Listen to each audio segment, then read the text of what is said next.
Salamu wa rahmatullahi ta'ala barakatuh. Mbulungi alhamdulillahi rabbil alamin.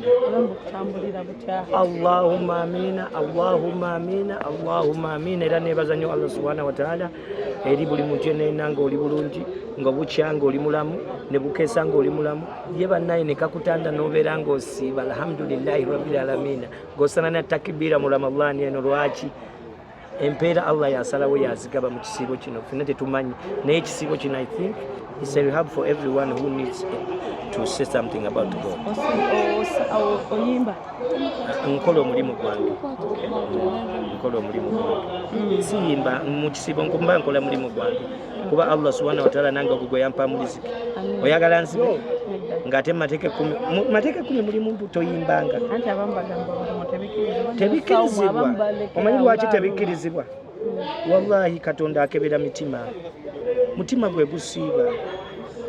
gusiiba sigwe kuba gwoyinza okuba wetolodde n'amazambi mangi oba abantu kati nze ayogera nange wano ndi musajja muyimbi essaawa eno walinguddeko nga ndi mukano naye supportive nange saamanya nti mukwano gwange agenda kuggulawo kifo kye mu Ramadhan yakedde nampeeza message nempulira nga wallahi simanyi nakyakola era nzize ne ngamba naye nina okubaawo I have to be there nina okubaawo lwakyali wange. Let me tell you, Wama nambemu, Wama nambemu. Let me say, Lidako, ate muonye kanyamba tekansu. Omulimu gwe nakwata manyiku, bashire osibasalambi, bapita politiko, so thank you. Kanse n'okuba engoye nyambala kino mu city olabye abasinga okunyumira kanzu olengana Wama Mr. DJ wa akwine dansa first let me say nambemu Wama nambemu masonyuwe Wama nambemu olojoni kawako waijoyo kawako let me tell you teka lya sharianze ira kulusanya abakyala na wasatu tulakulumya isa mutisi papa senja masaku let me say Lita Penny love you my sister Johnny Waiti Wama kuna mwezi matulimu kwa Ramadhani atile tusana mikono let me say namemuna Johnny kabako Shaliwa kabako matamubanyi let me tell you namemu Waiti kabako let me tell you kabako listen hello ina kuna wazamulaba yawasente bakosi babambara dokta babamba hadisi bayakona mu abatosi sibatyatya katonda akuveka lyakuse chake palesi ready panic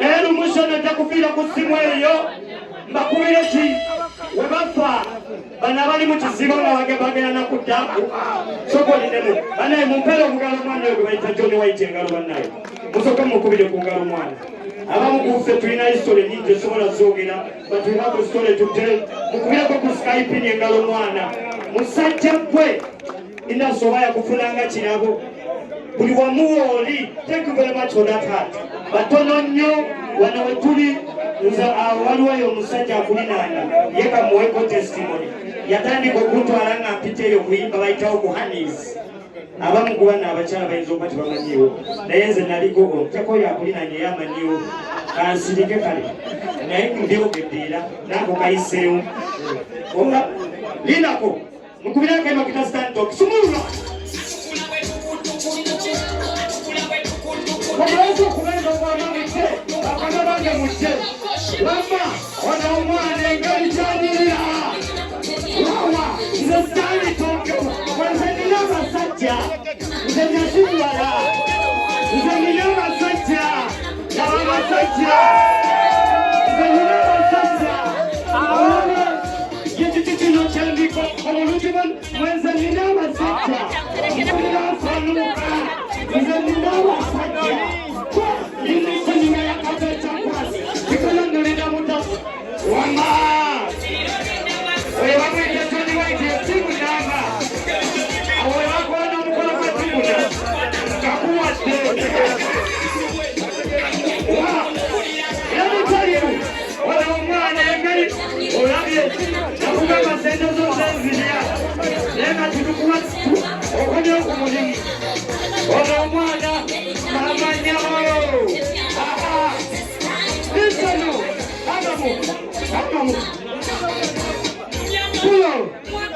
Ana nusoko mwe kungalo nyuko kama katondo na tuleso na kuruhalero.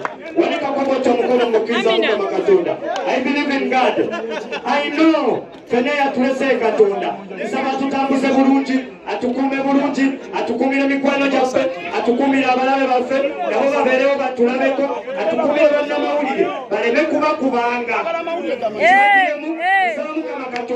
Atukumire bonna mawulire, baleme kubanga, baleme kusanga bizibu, naffe tunyumirwe ensi yaffe. Assalamu alaykum wa rahmatullahi wa barakatuh. Linda katoro kabako, jangu wale.